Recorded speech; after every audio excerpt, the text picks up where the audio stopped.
जय हिंद फ्रेंड्स, कैसे हैं आप सभी। I hope you are very fine to smart study. 3 जुलाई 2024 सुप्रभात। Good morning all of you my dear students and brother and sisters. आज हो चुका है 3 जुलाई को मोस्ट करंट अफेयर्स। जो कल का भी तो कंटेंट था आज हम देने का प्रयत्न करेंगे। शेड्यूल बिजी हो जाने के कारण कल के सेशन को हमने देने का प्रयत्न किया था, बट टाइम का अभाव रहा।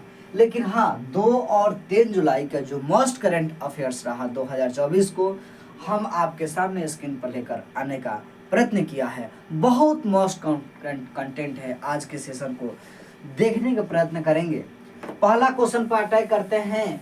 राष्ट्रीय अंतर्राष्ट्रीय लेवल की क्वेश्चंस हैं कि ग्लोबल लिवेबिलिटी इंडेक्स हाल ही में जारी किया गया है 2024 का, और कहता है कि इसके अकॉर्डिंग दुनिया में सबसे अच्छा रहने योग्य शहर कौन सा है भाई। दुनिया में सबसे अच्छा रहने वाला वह शहर कौन सा है? तो सीधी बात, नो बकवास में आप कहेंगे कि वियना। सर ये वियना कहाँ है? अरे वही वियना जिसकी राजधानी, उस देश की राजधानी है जिसे हम ऑस्ट्रिया कहते हैं। ऑस्ट्रिया कहते हैं। 1 नंबर पे जो वियना है। अगला क्वेश्चन मैं देखूं कि सर भारत की स्थिति क्या है देखने योग, तो 136वें स्थान पर 136वें स्थान पर आया है आपका मुंबई। का है मुंबई 136वें स्थान पर मुंबई रहने योग्य बताया जा रहा है। यह कंटेंट कैसा लगा? और क्वेश्चन पूछ सकता है कि जो यह रिपोर्टें जारी किया गया है किसके द्वारा जारी किया गया है? ग्लोबल लिबर्टीज के द्वारा। अगला क्वेश्चन है कि पीएम नरेंद्र मोदी जी के द्वारा पूर्व राष्ट्रपति एम वेंकैया नायडू जी के बर्थडे पर, उनके जीवनी पर एक नए 3 पुस्तकों का अनावरण किया है। उस पुस्तक का नाम क्या है? पहला पुस्तक का नाम है मारेंगे नहीं ना भाई। पहला पुस्तक का नाम है Venkaiah Naidu service in life. पहला पुस्तक का नाम है Venkaiah Naidu service in life.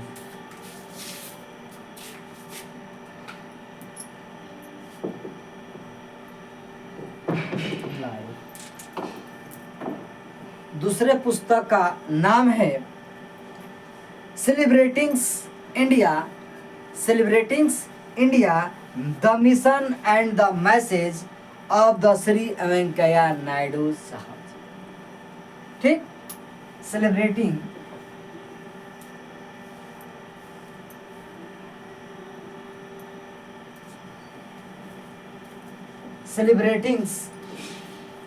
Of India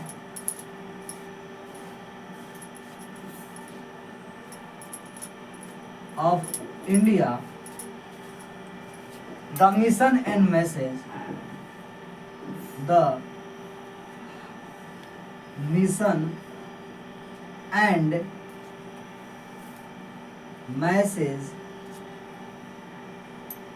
Shri M Venkaiah Naidu. बहुत इंपॉर्टेंट यह जो पुस्तक है चर्चा का विषय बना हुआ है, मोस्टली एकदम इम्पोर्टेंट है। और तीसरा जो क्वेश्चन है, great leader life of journey M Venkaiah Naidu. Great leader of journey, the great leader a journey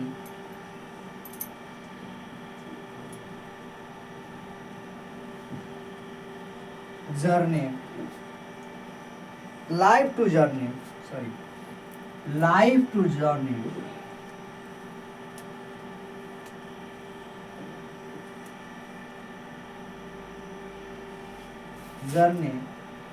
M Venkaiah Naidu. ये 3 पुस्तकों का अनावरण किसने किया? तो पीएम नरेंद्र मोदी जी ने किया। लेकिन बड़ी बात यह है कि इस पुस्तक के लेखक के रूप में किसने देखा जाए तो लिखा है, तो एस नागेश कुमार जी ने लिखा है, जिनका नाम क्या है? एस नागेश कुमार। एस नागेश कुमार। बात फोकस करेंगे एम वेंकैया नायडू जी की तरफ से, तो हम देखते हैं कि 2017 से लेकर 2022 तक vice president of India is called M Venkaiah Naidu ji. यानी कि 2017 से लेकर 2022 तक इन्होंने वाइस प्रेसिडेंट के रूप में क्या किया? भारत की सेवा किया। इतना ही नहीं, इन्होंने हमने देखा कि 2024 में पद्म विभूषण ये पद से इन्हें सम्मानित भी किया गया। इनका कार्यकाल की मैं बात करूं कि 2002 से लेकर 2004 तक ये भारतीय जनता पार्टी के, ये बीजेपी के 2002 से लेकर 2004 तक का बीजेपी के प्रेसिडेंट भी रहे हैं, ये अध्यक्ष भी रहे थे। मैं बात करता हूं जब बीजेपी की, तो 1980 की दशक याद आता है कि 1980 के दशक में हम देखते हैं कि अटल बिहारी वाजपेयी एंड लाल कृष्ण आडवाणी जी भारतीय जनता पार्टी के क्या करते हैं? स्थापना करते हैं। आगे हम बात करते हैं रैपिड फायर के साथ सीबीडीटी के नए अध्यक्ष किसे बनाया गया है? सीबीडीटी का मतलब हम देखते हैं कि central board of the direct tax, central board of direct tax के नए अध्यक्ष किसे बना दिया गया है? रवि जी को बना दिया गया है।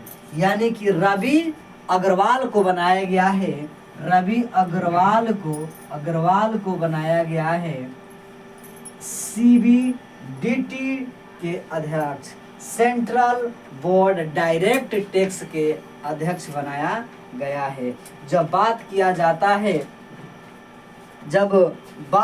जाता है कि सीबीडीटी जो है इसकी स्थापना 1964 में 1964 में किया गया है। टैक्स वगैरह की ये गतिविधियां इसके द्वारा किया जाता है। ठीक है, अगला क्वेश्चन मैं देखता हूं, 4 नंबर क्वेश्चन बहुत इंपॉर्टेंट क्वेश्चन है जो 4 नंबर क्वेश्चन है। कहता है 4 नंबर क्वेश्चन की 1 जुलाई 2024 से जो लागू की गई भारतीय न्याय संहिता बीएनएस में कितने धाराएं को ऐड किया गया है, कितने धाराओं को जोड़ा गया है? सीधी बात, नो बकवास में 531 धाराओं को जोड़ा गया है। 531 धाराओं को जोड़ा गया है। लेकिन एक चीज आज आपकी स्क्रीन पर आज जो है नए जो कानून बन के आए हुए हैं, जिसे आईपीसी, सीआरपीसी और हम देखते हैं कि तीसरी जो है केस बनकर आता है, उसकी भी हम चर्चा करेंगे। ज़्यादा इम्पोर्टेंस होता है सीआरपीसी और आरपीसी, ठीक ना। अगला क्वेश्चन मैं देखता हूँ कि 21 दिसंबर को जो यह भारतीय न्याय संहिता था, 21 दिसंबर 2023 को यह लाया गया था और राष्ट्रपति द्रौपदी मुर्मू जी के द्वारा हम देखते हैं कि 25 दिसंबर 2023 को यह अनुमति यहाँ मिल चुका था। बात किया जाए इसके बाद वाले क्वेश्चन जो रैपिड फायर की तरफ है, मुख्यमंत्री किसान सम्मान निधि योजना का शुभारंभ किस स्टेट ने कर दिया है? प्रधानमंत्री किसान सम्मान निधि योजना को तो आप सब जानते ही थे। प्रधानमंत्री किसान सम्मान योजना को आप जानते थे, लेकिन राज्य सरकार ने भी एक अपने तरफ से ये स्टार्ट कर दिया है उस राज्य का नाम है राजस्थान। राजस्थान के द्वारा, राजस्थान ये स्टेट के द्वारा क्या कर दिया गया है, तो ये मुख्यमंत्री किसान सम्मान निधि योजना को स्टार्ट कर दिया गया है। जैसे कि आप सब जानते होंगे कि प्रति वर्ष 6,000 रुपया यह किसानों को मिलता है।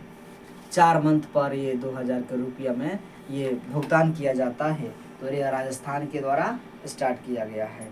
ठीक है, बहुत इंपॉर्टेंट क्वेश्चन रैपिड फायर के साथ।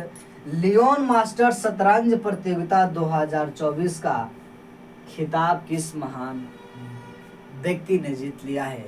उस महान व्यक्ति ने 10वीं बार यह खिताब हासिल किया है, जिसका नाम है डॉक्टर विश्वनाथ आनंद।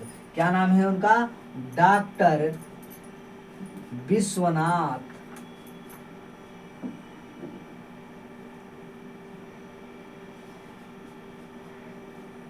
आनंद। और इन्होंने 10वीं बार यह खिताब अपने नाम किया है। पहली बार 1988 में यह जीते हुए थे। नेक्स्ट क्वेश्चन बहुत इंपॉर्टेंट यूपी स्पेशल के लिए। भाई साहब मत पूछिए, कितना मस्ट है। कहता है कि उत्तर प्रदेश के नए मुख्य सचिव सेक्रेटरी, उत्तर प्रदेश के चीफ सेक्रेटरी किसे बनाया गया है? तो बना दिया गया है अब मनोज कुमार सिंह जी को। मनोज कुमार सिंह जी को, यानी कि इसका आंसर होगा मनोज कुमार सिंह जी अब बन चुके हैं नए chief secretary of Uttar Pradesh. लेकिन आपके जहन में क्वेश्चन बनता होगा कि सर किसके स्थान पर यह आए हुए हैं? तो कहता है कि दुर्गा शंकर मिश्र के, देखा जाए दुर्गा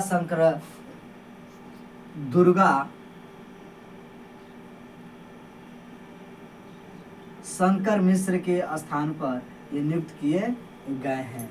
टेस्ट क्रिकेट में सबसे तेज दोहरा शतक लगाने वाली, और मान लीजिए लगाने वाली यानी बनाने वाली दोहरा शतक महिला खिलाड़ी का नाम क्या है, जो चर्चा का विषय बना हुआ है? इम्पोर्टेंट है, बहुत इम्पोर्टेंट है। तो वह होगी शेफाली वर्मा। इनकी आंसर क्या होगा? शेफाली वर्मा। और शेफाली वर्मा की जो बात किया जाए कि 205 रन मारी थी 194 गेंदों पर। 205 रन मारी, बनाई हुई है रन, और 194 गेंदों पर।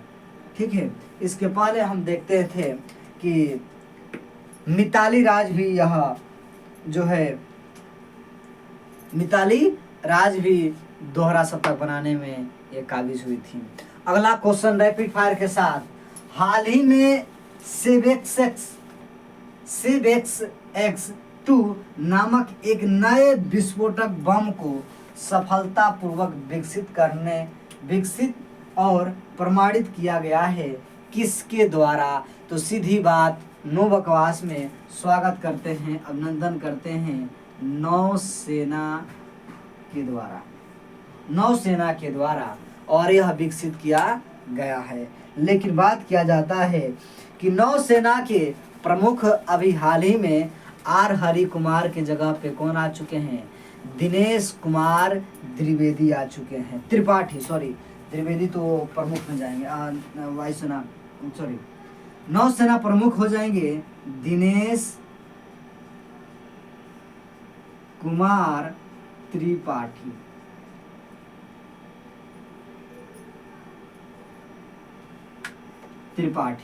लेकिन देखा जाए तो थल सेना प्रमुख भी बदल चुके हैं। मनोज बाबा के जगह पे आ चुके हैं अब हमारे नए उपेंद्र द्विवेदी साहब आ चुके हैं। मनोज पांडे के जगह उपेंद्र द्विवेदी जी आ गए हैं।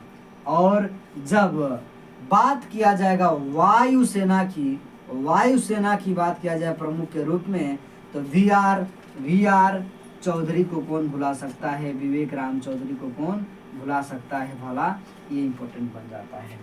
आज के इस स्पेशल में, बिहार स्पेशल में स्वागत करते हैं, अभिनंदन करते हैं स्टैटिक जीके का।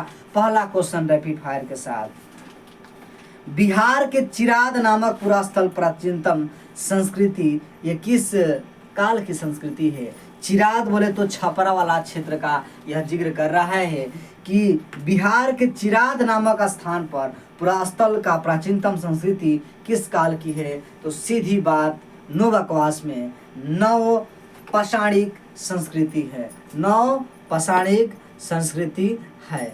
ठीक है, अगला क्वेश्चन है कि प्राचीन महाजनपद मगध की प्रथम राजधानी कहाँ थी? यह बीपीएससी 2020 का क्वेश्चन है कि मगध की प्रथम राजधानी कहाँ थी? राजगृह बोले तो राजगीर, राजगीर गृह बोला जाता था, लेकिन अब उसको क्या बोला जाता है? राजगीर। बहुत सुंदर, बहुत सुंदर, अति सुंदर। अगला क्वेश्चन हम देखते हैं कि भगवान बुद्ध के महापरिनिर्वाण के बाद पहली बौद्ध संगीति कहाँ हुआ था? वहीं हुआ था जो हम देखते हैं कि पहला मगध की राजधानी जो बना था राजगृह बोले तो राजगीर में पहला क्या हुआ था? महापरिनिर्वाण को, जिसे हम क्या कहते हैं?